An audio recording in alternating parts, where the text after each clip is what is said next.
Hi, I'm your indie fantasy author, Melinda Kucsera, and we're back with another episode of Fantasy, Lore, and More.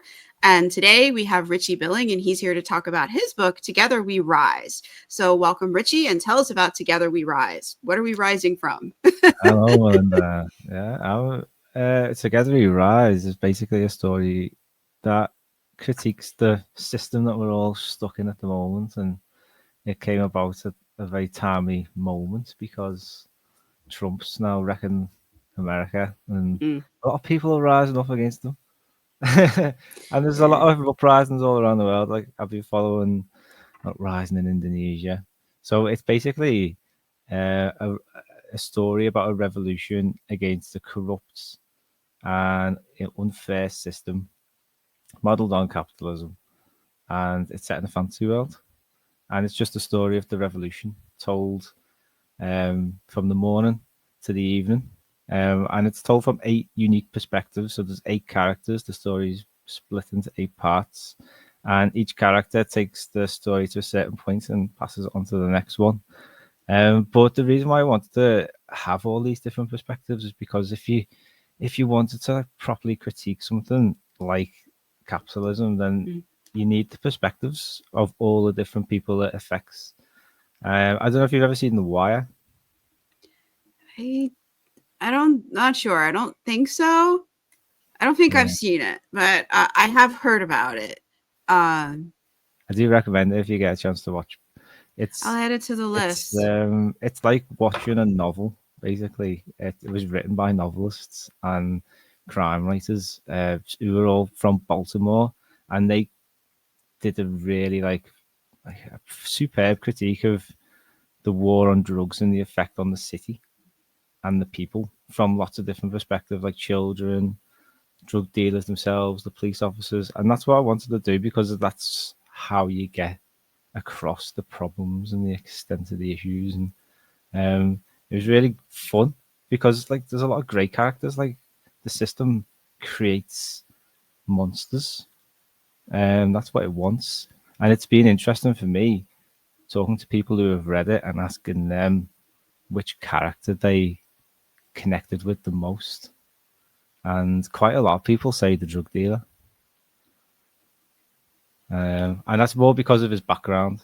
And But yeah, it's really really interesting. It's a different structure, and I've also introduced a feature that I don't think has ever been done ever before in any book ever, which is incorporating an original soundtrack.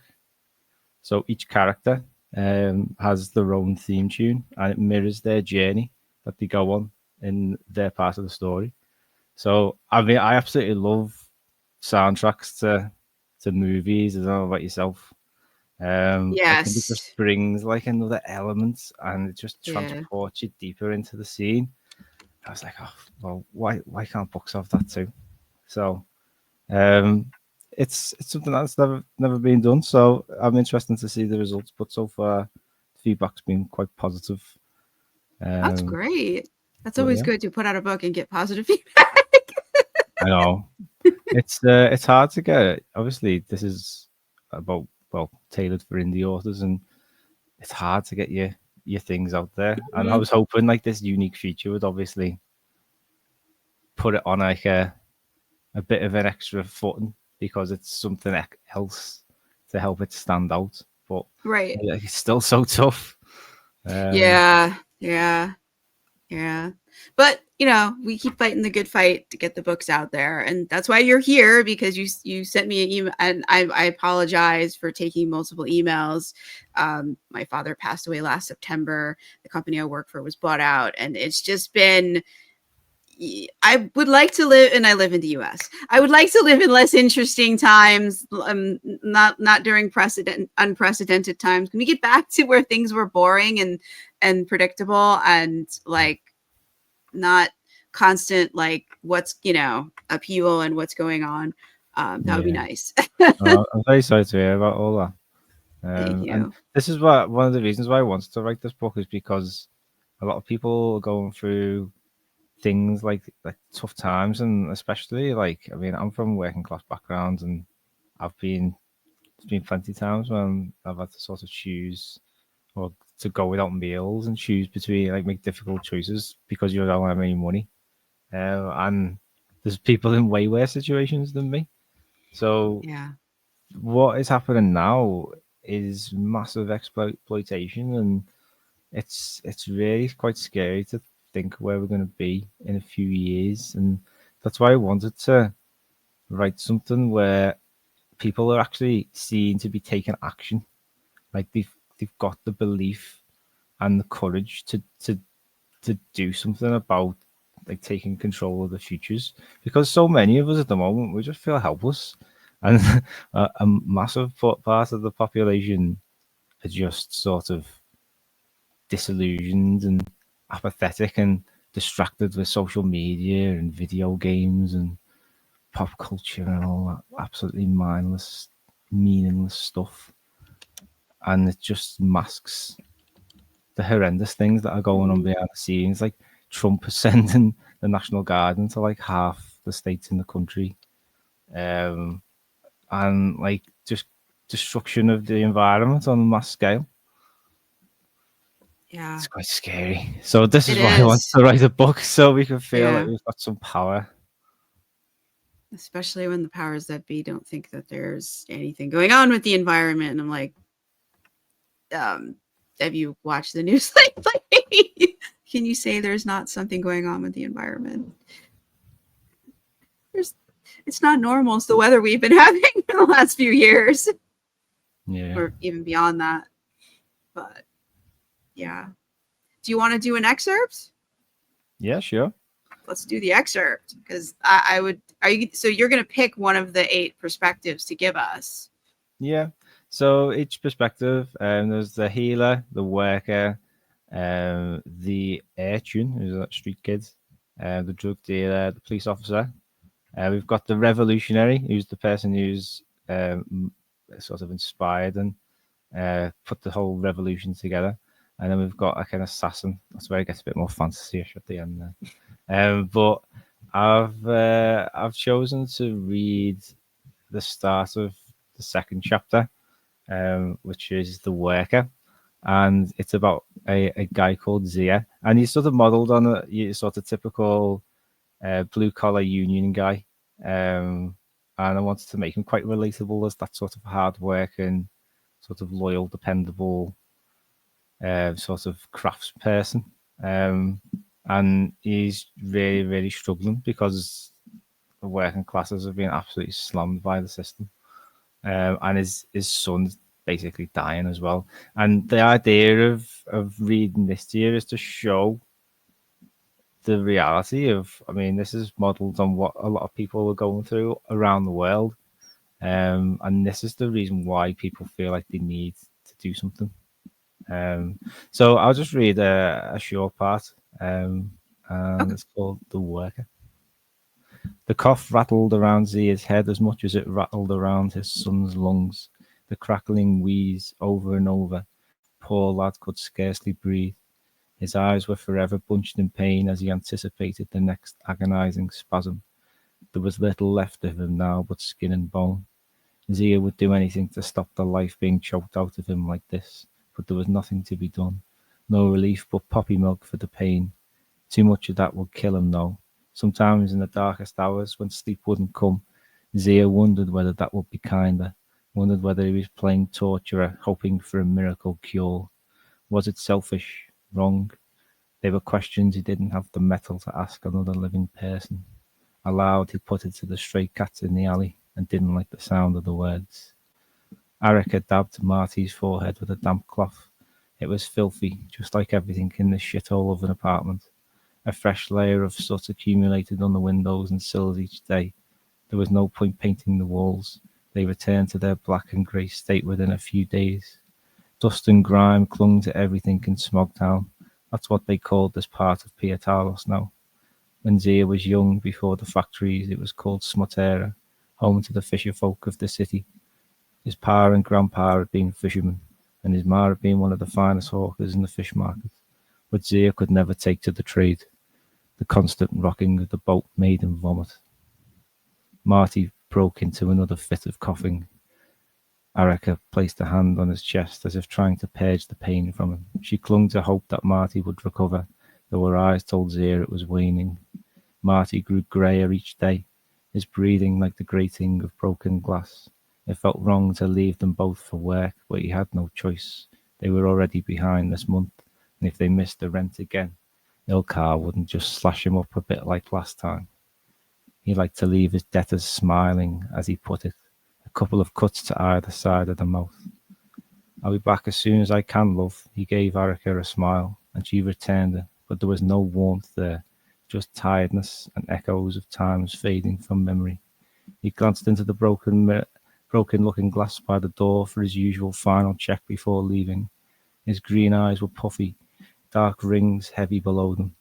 He was the only one in his family to have green eyes. Growing up, his ma said it meant he was special, but nothing special had ever happened to him. He was small but wider than most men, unsculpted but harder than the anvil he bashed metal against all day. He didn't feel tough enough or hard today, though he needed to be, more than ever.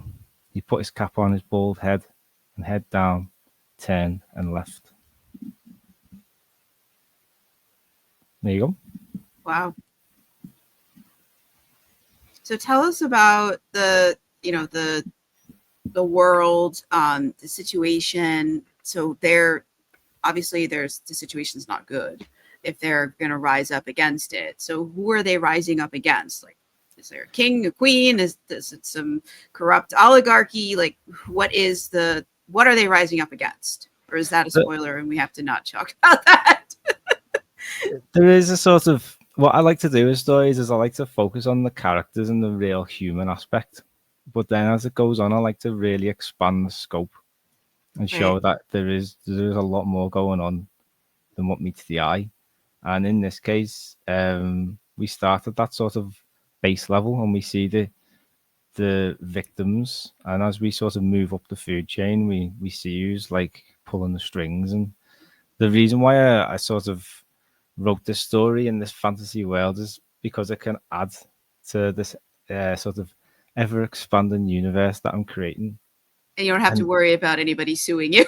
yeah, and what I love most about fantasy is that you can really get to the heart of what is good and what is evil, and that's what the most sort of the biggest draw for me is that's like that sort of philosophical debate, and I'm pretty obsessed with the middle, the grey bit, because I don't think anyone's good. I don't think anyone's really evil, but it's quite interesting to see what you can come up with when you put characters in difficult situations.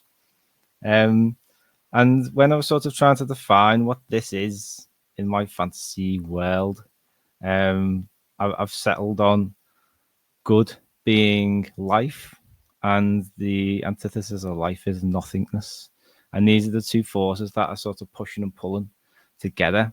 And this battle manifests itself on sort of granular levels through living things, and the battles wage internally. Like I'm obsessed with like um, the way sort of things almost happen at random. Like someone just decides to go and kill someone, like something's just snapped within them and they've just done something really evil and heinous, but like why have they done that? Like what has made them do? It's like that battle and then all of a sudden they've lost the battle and they've given into that voice and then they've gone and done something. Like I've it's a way of sort of trying to explain it in my own fantasy world, that the sort of battle is waged in every living thing, and it's sort of played out then in what is going on in this fantasy world. And to sort of mirror that greater battle, there's two sort of groups in this world of Tavia, I've called it. And one group's called the Magpies, and they're the good guys, and they sort of try and achieve a balance between good and evil. Right. That's why I love the Magpies, because that nice color, white and black, mirrors it nicely. And in this case, the story that the opposing forces, the Dakaira, one of them has infiltrated the city and is wreaking havoc and driving the population into misery and seeking to gain complete control and raising an army to gain a foothold that they can then use to expand the sort of their own agenda, evil agenda. So that is why um, it's a pretty crappy situation in the city, and this is the fight against it, the last sort of stand by the people to try and take back control. A bit of a long-winded explanation of the No, whole no, universe. that's why you're here. We want the long. We want the full. Well, I mean, whatever, however much detail you're willing to give. So, I mean, Yeah. you're not going to tell us everything. I mean, Well, you could if you it's want, hard. but It's hard to know because, like, as you probably know as a writer yourself, you've got all this in your head, yeah, and it's knowing the best way to tell people right, that doesn't right. put them off. So yeah, obviously, like you may have read info dumpy parts of stories. The old, what is it, the classic prologue that explains the history of the world before you get Oh, to any I sort don't do prologues. of. I like the epilogues. I don't do prologues. Yeah, Yeah. but yeah.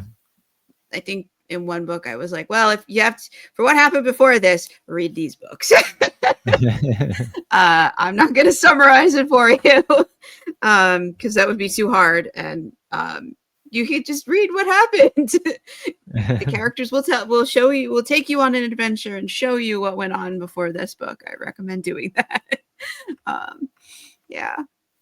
So is this a low magic setting or a high magic setting? Like, is there magic? It's like you said, it's a fantasy world. So, like, I'm wondering, like, I heard the assassins, but an assassin doesn't necessarily make it fantasy. What makes it fantasy, in your opinion?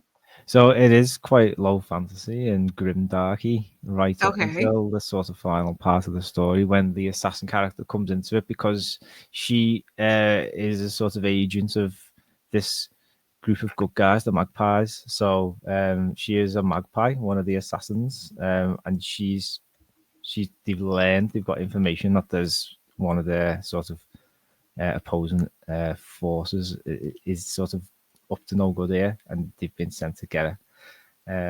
So you then realise there's a bit of a revelation, and this is what sort of kickstarts like a series of different stories that go on in the world. That basically, these bad guys, the Dakara, they've gotten hold of magic again, and magic's been lost from this world. It was wiped out, and somehow they've gotten it. And this is their Oh. first sort of encounter with a magical weapon that they've created. And what this story effectively does is it starts a series where it looks at where the balance is starting to tip in the favor of the bad guys, and there's a lot of I've got all this no time to write them, of course, but a lot more to come, which expands this on upon this battle and this sort of great struggle. It's like a period of turmoil in the world. So this is the first sort of inklings of what's going to go on in the future. Oh, wow. So that's kind of where it's going. That's neat. Yeah, because I don't know. The issues are relevant to so many people, and I didn't want to throw too many fantasy elements in too soon to put people off. Right. And I sort of open the door to the fantasy world as they go through, rather than throw them in the deep end. Because sometimes when I'm reading fantasy, if they throw too much at me, I'm just like, I haven't got a clue what's going on here. Oh, I mean, I can understand. Like, a good fantasy book should walk you through it. Like, shouldn't throw you in the deep end and just expect you to figure it out. But Mm, some of them do that, and some people are okay with that. Some people wouldn't be, and like that's it's all valid. yeah, At the end of the day, like, the author wants you to enjoy the book, but, like, I mean, I like, There are some authors who do just toss you in the deep end. Yeah, and some readers love to drown and all of the heavy fantasy stuff. And yeah, there's so many authors writing so many brilliant books that there's something out there for everyone. Yeah. That's the great thing though. Yeah, You know, so definitely. something that might be too much for you might be just right for somebody else. I don't know. I think that's like great that there is all that, you know, that there's all different, that there is low fantasy for people who don't want a lot of fantasy, that there is high fantasy for those of us who can't get enough of it, that you can sort of choose what works for you, you know, Yeah, what you enjoy. So you got I'm to a big write what proponent of you that. enjoy, haven't you? Yeah. Yeah, I'd say because you spend so many hours laboring over Oh God, these yeah. things. So if you hate it, like, have you ever tried writing a genre that you didn't like? Nope. That's why I have a full-time job. I can write the things that I like, and there are readers who love that, and that's awesome. It's but I understand that that's not a large group of people, and so that's why I have a full-time job. Yeah, I know what you mean. So, you know, but that Yeah, it gives me that freedom to be able to write what I like writing, that I don't have to, you know, write, you know, spicy romance if that's not my thing. And I don't want to make fun of romance because a lot of people do, and that is a very big popular genre, but not all of us want to write that. yeah, I completely agree. And not all Um, readers want to read it. Like I don't want to read it either. So yeah, I do it's like to good that challenge myself to write different types of stories. And mm, maybe also write a spicy romance story just to see what it's like. Never know, might love eh, I it. mean, I did try reading it. It just kind of wasn't for me. I don't know. There just wasn't enough story for me. There was a lot Yeah, of them in the bedroom, and I was like, okay, but the stuff outside the bedroom is really more interesting to me. Can we get back to that? yeah. Um, I was having this discussion with someone. I was like, "How would you write one of them kind of scenes, some sort of bedroom scenes?" I just think it's just the same as a battle when you go into like blow by blow detail. It's that kind of feel, I imagine. I mean, I've heard people say that before. I don't know. I would just fade to black and be like, use your imagination. I'd rather write the battle, and you know, than that. So yeah, I would be like, yeah, just use your imagination. Whatever you think happened, it happened. You know, but I'm fine with that. Like, I don't feel like I like some authors feel like they need to put every single detail in the book. I'm okay with readers like making assumptions and decide and like, you know, filling in some of the gaps on their own. Like, I'm okay with that. I feel like that you like then you're like taking you get to be part of the story in a way because you're imagining things into those gaps. I don't know. I don't know if I'm explaining it right, but Yeah, I that's completely agree. Yeah, you got to yeah. trust your reader, haven't you? And challenge them Yes, to I engage with the trust the story reader. as well. That's a really good point. Yeah. Yeah. All right. So we talked about we've got magic possibly coming back at the end in the sequels. Is this going to be like an ongoing series, or do you have like a some people have just, you know, before they write book one, or like it's going to be a trilogy, or it's going to be two books, or and the rest of us are like, well, it'll be whatever the characters and the story let it be. Which way do you swing on that? So when I started writing fantasy, I started with a novel. That's Yeah. it's pretty like why would you do that to yourself? I've come back now, and I wrote this big story which explores this sort of this lore, and then I just thought I can't use that. It's awful. So I've kind of gone back to the drawing board, but in between, I've written a lot of short stories that have sort of populated this world and sort of helped me explore it and the history. And um, I've also written another novel which is a lot better than the first one, hopefully. And I'm not too sure what to do with it. It sort of follows on from Together We Rise. So I don't know whether to try and go down the trad route, but I hate the length of time and the effort it takes. um, or I might just publish that myself. I don't know what to do with it, but um, the idea is to explore this timeline, this period of like things going really bad in the world and a lot of conflict, and the bad guys are rising up. And it all comes down to the underdogs. I love an underdog story. Hmm. And it's it's just basically, I like to write all these underdog stories that look at the little guys, the everyday people defying the odds to save the day. And I sort of zooming in on different periods within this timeline. I'm building up the grander series, the greater picture. So people don't just have to read a series of novels. They can read short stories. They can read a novella. They can hopefully read novels when I've got them out there. And I like just to have a mix of things. Um, and I think we're living in such a new age. We've Hmm. got like the ability now to bring multimedia in on a much greater scale. Like audiobooks outsold ebooks last year. So if we've got to do a lot more with audio. I'm not great at it, to be honest, but I mean there is going to be an audiobook of Together We Rise coming out very Okay. soon. Well, that's cool. So that's in the works. Hopefully coming out by probably Christmas time. Um, and yeah, just trying to work with more artists. Um, and looking at audio, like the soundtrack, like I said, just trying to develop things like Yeah, that a I bit was more. gonna ask you about the soundtrack Yeah, because most books don't have a soundtrack. So definitely tell us about the soundtrack. But before we do that, you said so. You are you? Okay, I can't. Are you ready to release the name of the narrator for the audiobook, or is that like under wraps because you're still working that out? no, the rate is all settled, but I've not announced anything formally yet. So, Okay. and it's still in the works, so I don't want to Okay. confirm anything and speak too soon.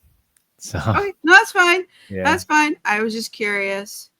well, yeah, So then, it's someone who you may have seen. They've done a lot of audiobooks, so it depends how widely you listen. oh, I have over 3,000 audiobooks on Audible. Oh, wow. The chances of you choosing a narrator that I haven't heard of is vanishingly small. That's That's good why I news. was curious. But if you're not ready to to say that, that's okay. I'll share it with you though once I can.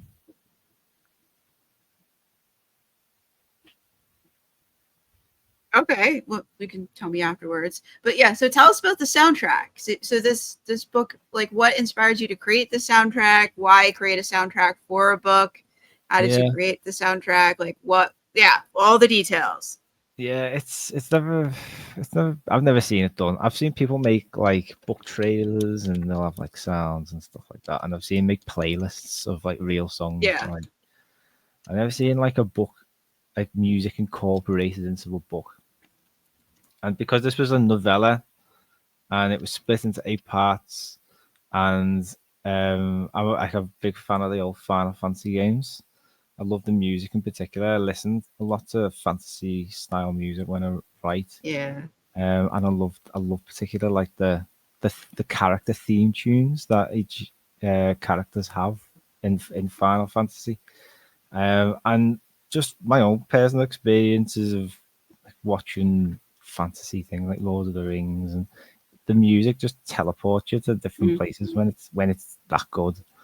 And all this new technology coming out, I've found this tool that where you could make music, and I was just playing around with it, and I was like, this is actually not too bad. And I tried to make a song to sort of mirror the emotions of a character as they go through a story, like the quiet sort of build up part, and then the dramatic rises, and then the big crescendos, and it sounded really good, and it was getting me going when I was writing. I was like, oh, I wanted that's to just. cool. So I was like, how can I sort of weave this in? So I am a fan of a QR code. I do Hmm. like I think they're really just simple and effective.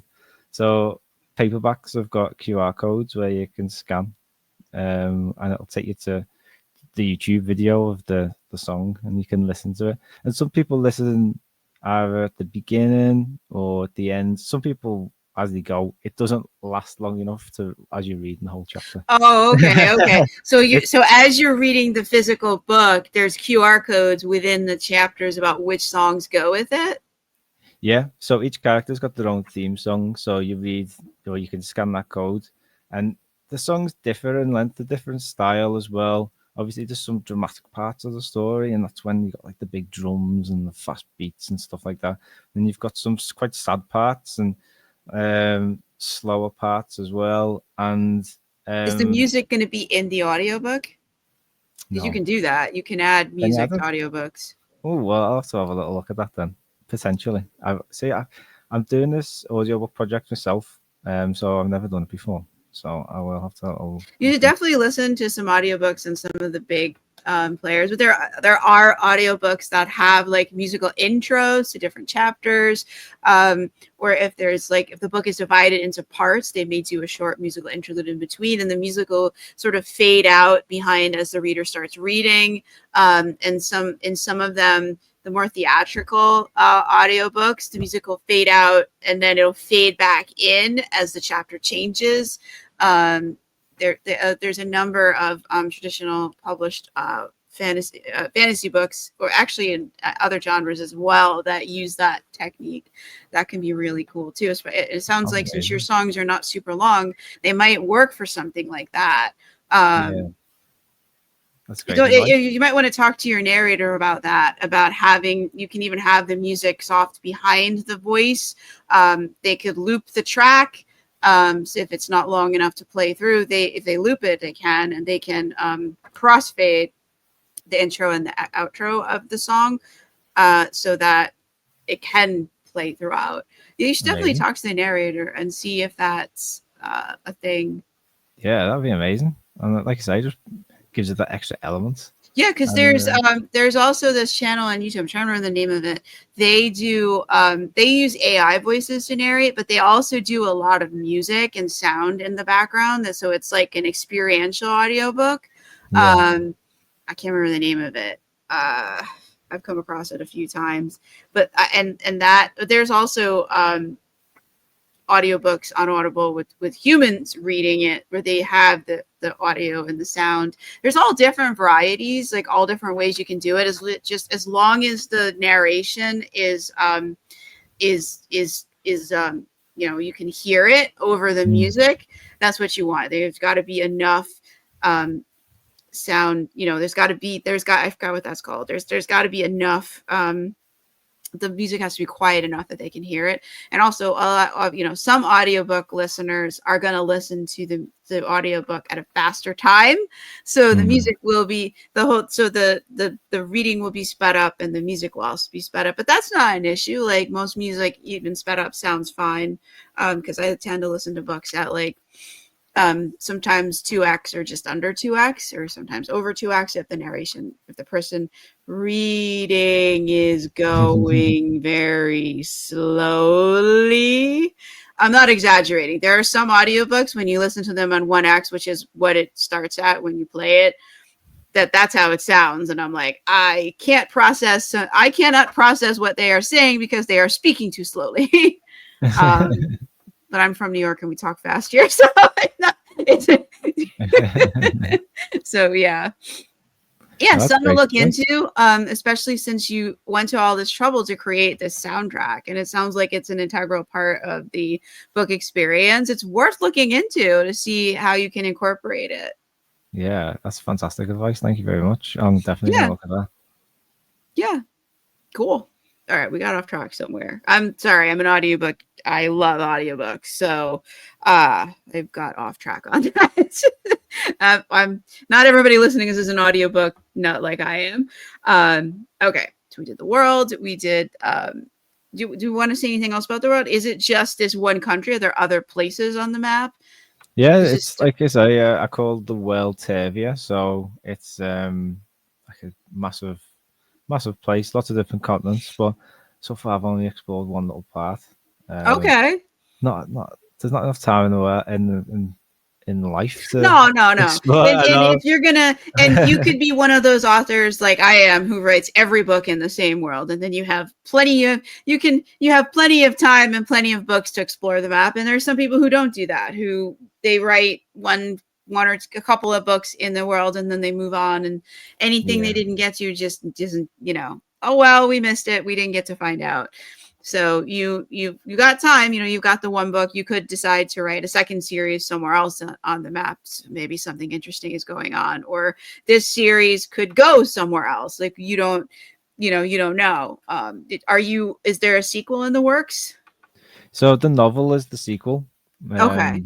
and I just need to get my ass in gear and get that edited and do something with it. But that sequel is basically written.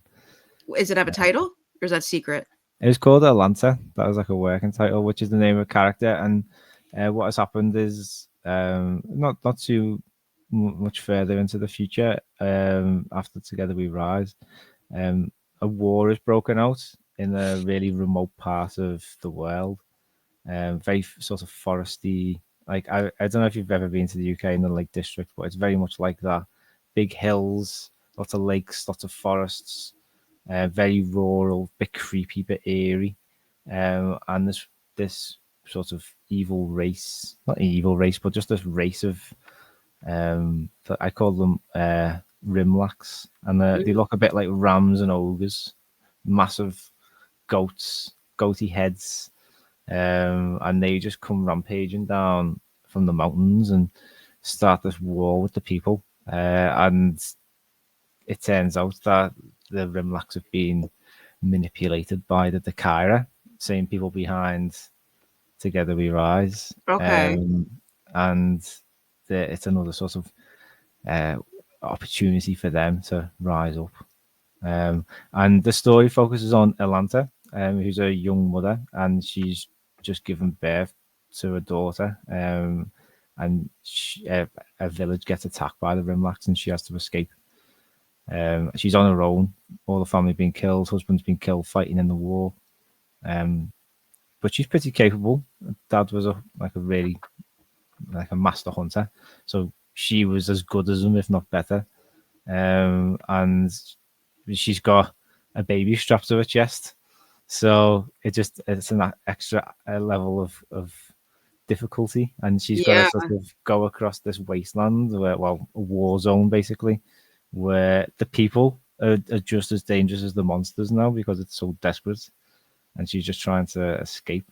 And that's the story. But as it goes on, again, you get to see why this war's happening, who's behind it, and a nice big dramatic battle at the end to bring it all to a close.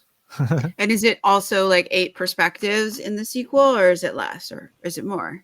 No, I think it's maybe 2 or 3 in this one. Yeah, mostly Atlantas, and then other characters come into it down the line.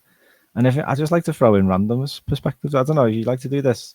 Sometimes you just throw in an extra pov, Mm, from just not like maybe a only bit of a if side character, yeah, and it's sometimes just to show the perspective of another person of a central character. It's more to sort of build them up, but to right. show details and stuff like that sometimes, or to introduce new threads of stories. But yeah, there's generally only like a handful of perspectives in that one. Okay. Yeah, no, I don't really throw in random people. It's just if there's something that the main character is not there to see and it's important and it's going to be affecting them imminently, Mm. I would do a different person's perspective if they're not, if I can't get them there, because can't always get them Yeah. there. Sometimes they're just not there, and they have to find things later.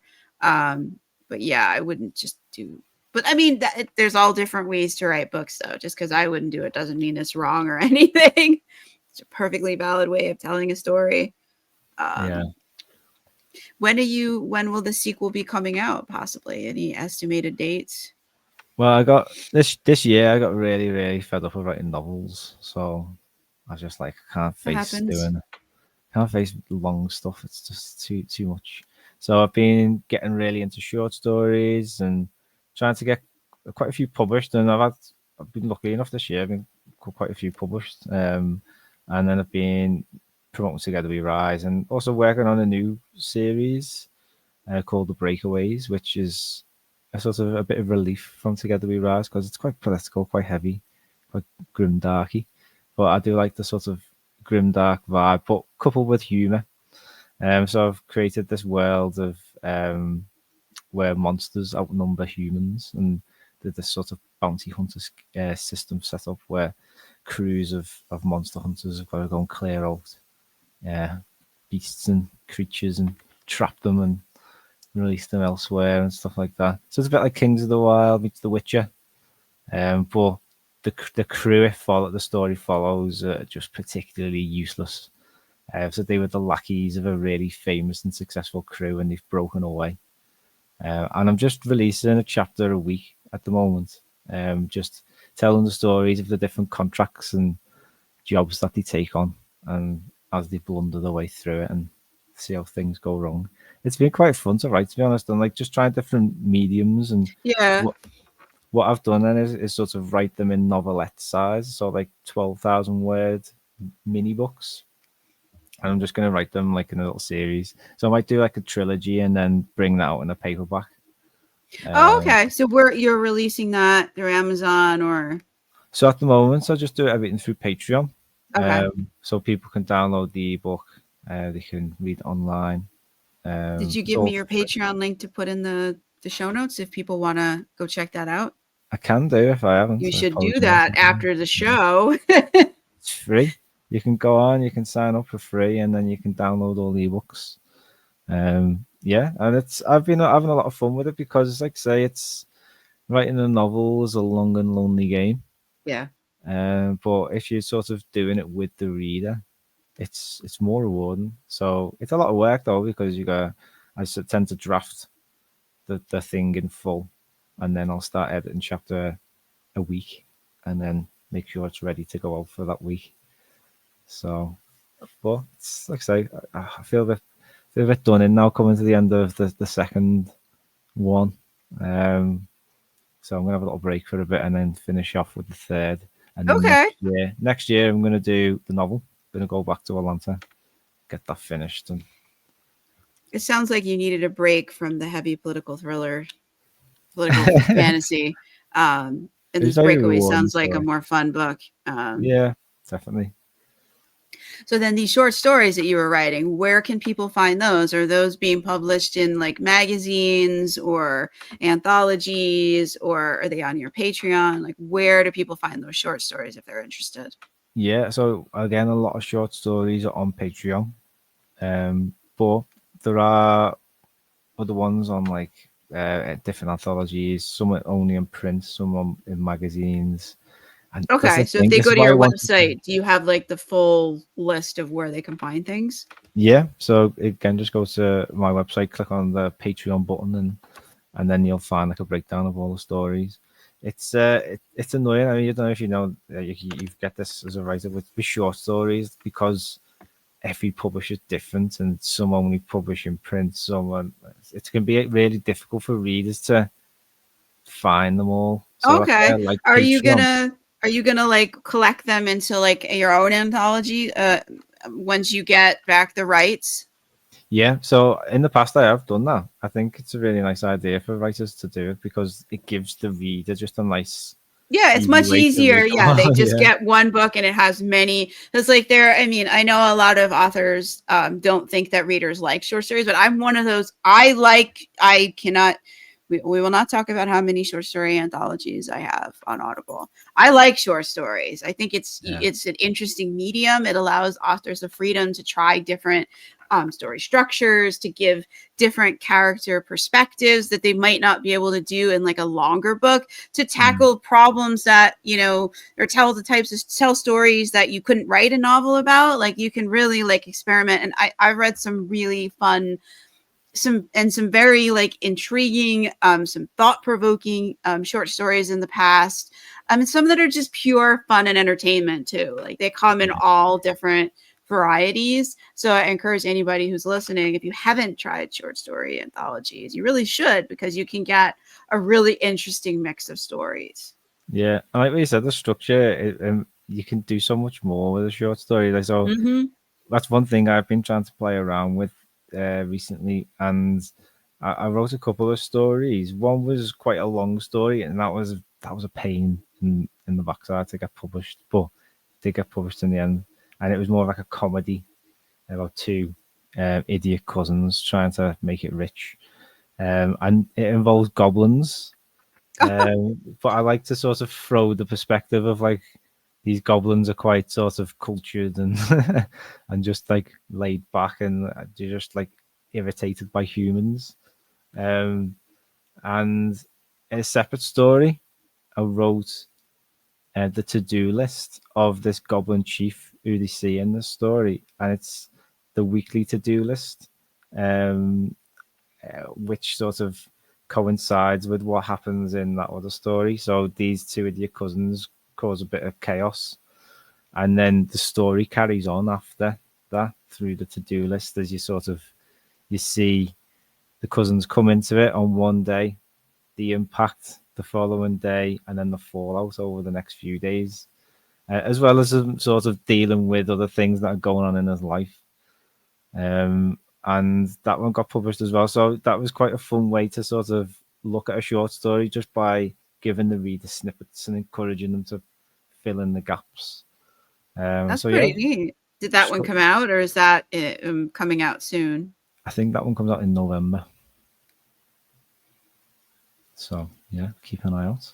I'll publish it again myself on Patreon once it goes live. So that's why it's always worth subscribing, so you get all these new stories. That's pretty cool. So yeah, we're gonna have all the links down in the show notes or the description, depending on where you're watching or listening. We'll have his website, we'll have Patreon, and we'll have obviously link to the books. Maybe we'll have a link to the soundtrack. I don't know if you want to Yeah, include that. sure. Okay, yeah, we you know me, I'll put however many links people want. I don't. I'll smother you with links. Yeah, I mean, it just gives people options for, you know, if they want to connect with you or your work in more. I'm a big believer in putting all the links. And people who've been with this show for a while know that you can always find the links down below. Like, I gather those links for you. So yeah, no, that's really exciting that you've got all these short stories. Are you working on any short stories for next year? Or Yeah, I don't know. They just come to the ideas come to you.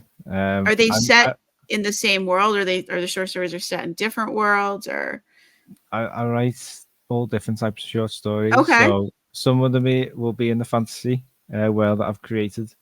Other things, it just depends what's occupying my mind.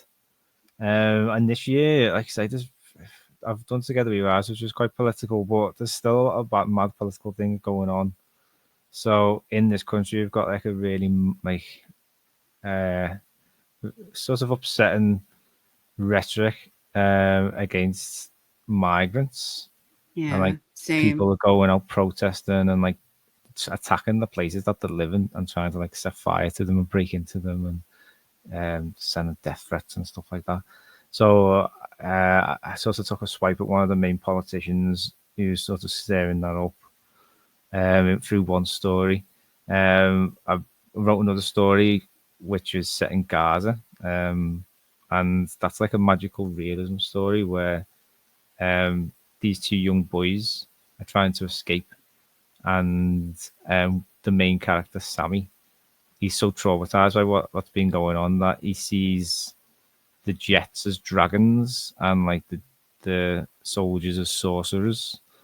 So it's called Hiding from Dragons, that story, and it's just Oh about them wow. sort of trying to get through the war zone, because that's like I'm so frustrated with what I'm like heartbroken by what's going on. It's Yeah, it is horrendous, and heartbreaking.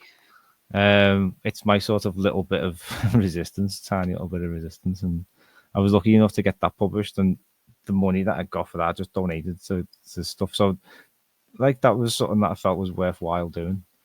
Who's Um, publishing that one? that was the Markaz review, so like a Middle Eastern magazine, which is not quite a nice one because that's the first ever pro rate payments I've received. Oh wow. So I've always wanted to sort of get for short stories, like a little milestone for myself. And it was just felt so Congratulations. rewarding that it was that one as well, Yeah. because yeah, I love that story. You can read that one on that's for free. You can read that online. And yeah, so That's on I'm your working. Patreon. Yeah, and then I'm working on another short story at the moment, and it's about a young guy in this same fantasy world who's been sent to um, into a siege, his first ever battle, and he's part of the squad that has to go up the ladders. And it's all about like what the hell, like what how do you sort of motivate yourself to go and kill other people? And he does it for the called Martha. And other people have, like his squad mates have their own sort of views on different things. But it's sort of the reason why I decided to write that one is because there's been a lot of talk about conscription, Mm. people being forced to go and fight and kill, and it put myself in that shoe, and I'm like I'm a pacifist by nature. Like I don't want to hurt anything. So like, how would you even justify yourself when the choice was robbed of you, like, and justify killing? And it sort of explores the change that it has on him as a person when he does kill people. And so I haven't edited that one yet, but I've really enjoyed that one because again, it's like fantasy, but it's exploring something that's happening now. Wow. That's that's cool. That's I mean, I admire you greatly that you're able to write short stories. I can't seem to write short. Every time I've tried, it turns into a shorter novel. So Yeah, I've I given have up. that problem as well. Yeah, it's just you're like, oh, this is an interesting character. We should get their point of view. And oh, this is interesting. Oh, this is interesting. Okay, it's 60,000. Well, we tried for short. It's 60,000 words is shorter than other novels I've written. That's a nice length for a book, though. I think like the loads of many people still want to read 150,000 plus books. I mean, I there's a mean, I don't diehard know. group. I like the longer books. I like both. I like shorter books. There's certain Yeah, stories that like if it's first person and you're only getting that one person's point of view, it should be short. yeah, I Because agree. after a while you might get annoyed with them. But if it's multiple points of view and there's multiple plot lines and things, then it, doing it short, something you might cut off something. Someone might feel like the story is not finished, or that you didn't, they might feel unsatisfied that they didn't get enough of all the plot lines, or that or some of them didn't have a chance to resolve. So when you start having multiple points of view, it gets harder to do shorter books because you have to resolve all of it. And if you have a point of view, they have to have an arc, Yeah, so you have to, so it can get difficult. But that's where it tends to get longer because you need enough space.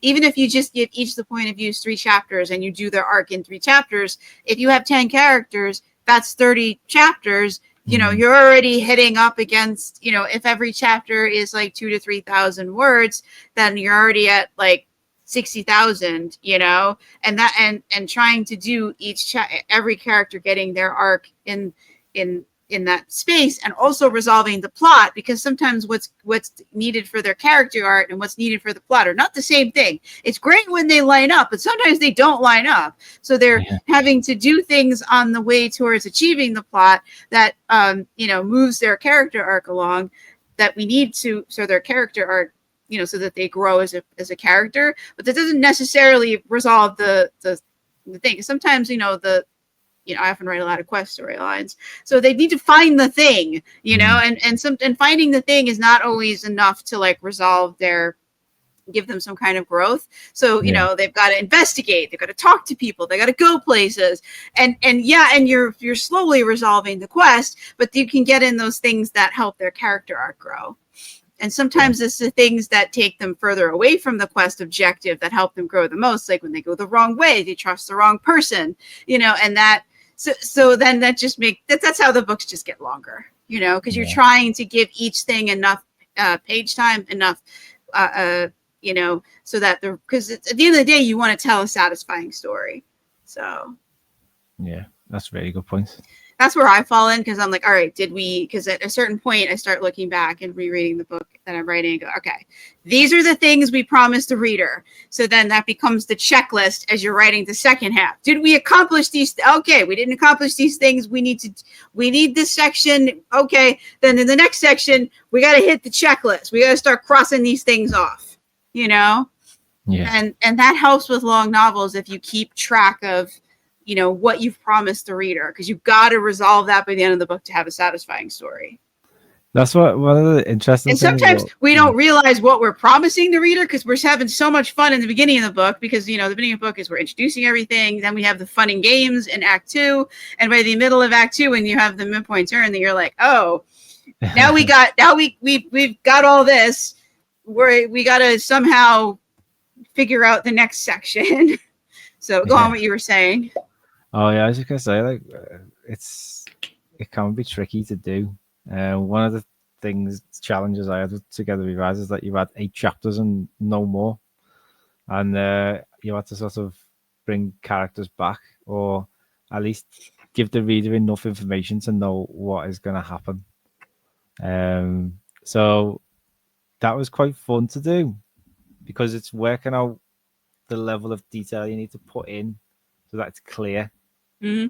But you can make a clear guess, like an educated guess, like what is going to happen to them, and then a nice little epilogue at the end to just wrap a few things up. And you can have some of these characters could run into each other as part of like life if they're living in the same city or geographical area. Like they could both decide to go to the same market and they could walk past each other, or they could both try to buy the same item and have to, there's things you can do that where the characters can be in the same scene together.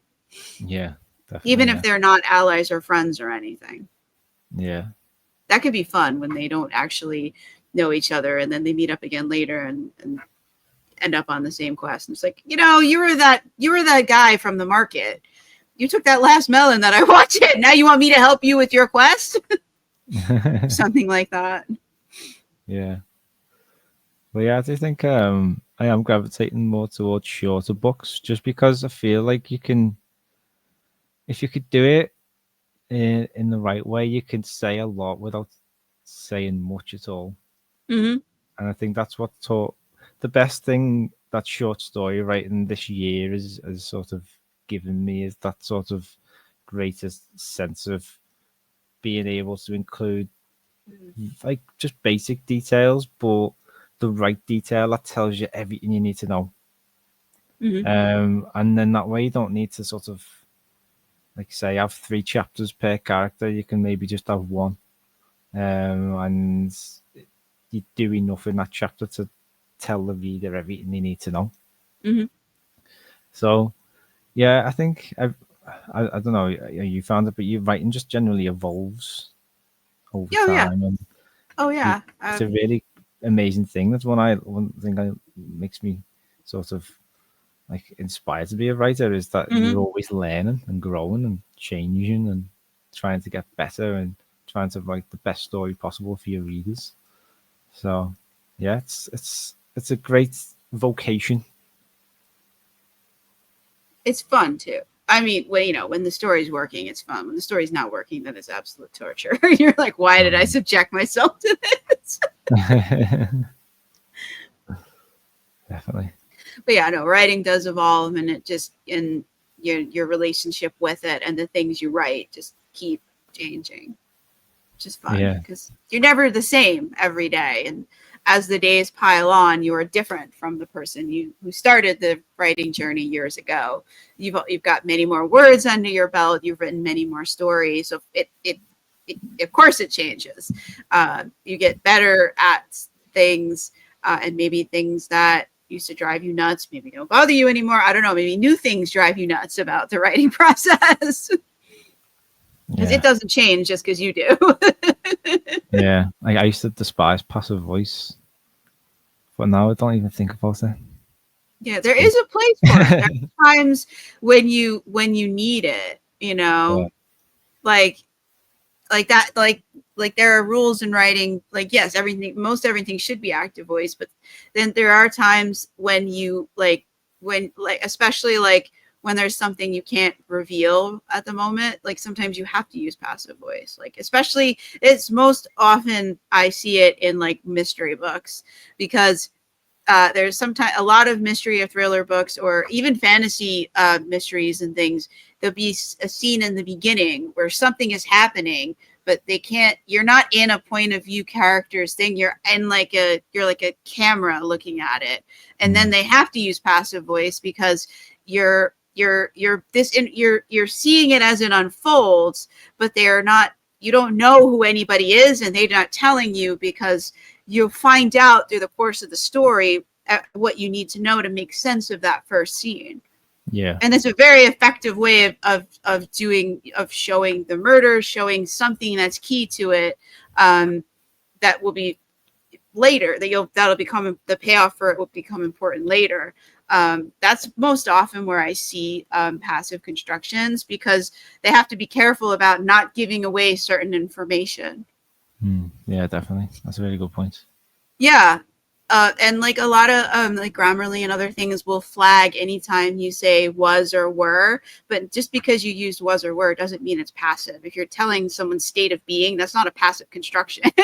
That's Yeah. you're stating a fact. This person, was feeling horrible, or this person had, something. You're giving information. So Yeah, exactly.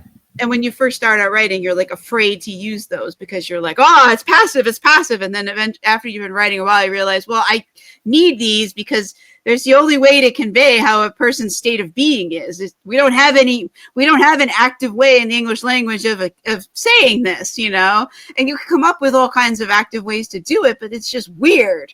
And if you're having or you have two characters and someone needs to answer saying, well, I was feeling like not so great yesterday, and that's why I didn't attend, whatever. Especially in like mysteries and things like where you're like someone's giving you their alibi or something. Like you need to use was or were, because that's how people talk.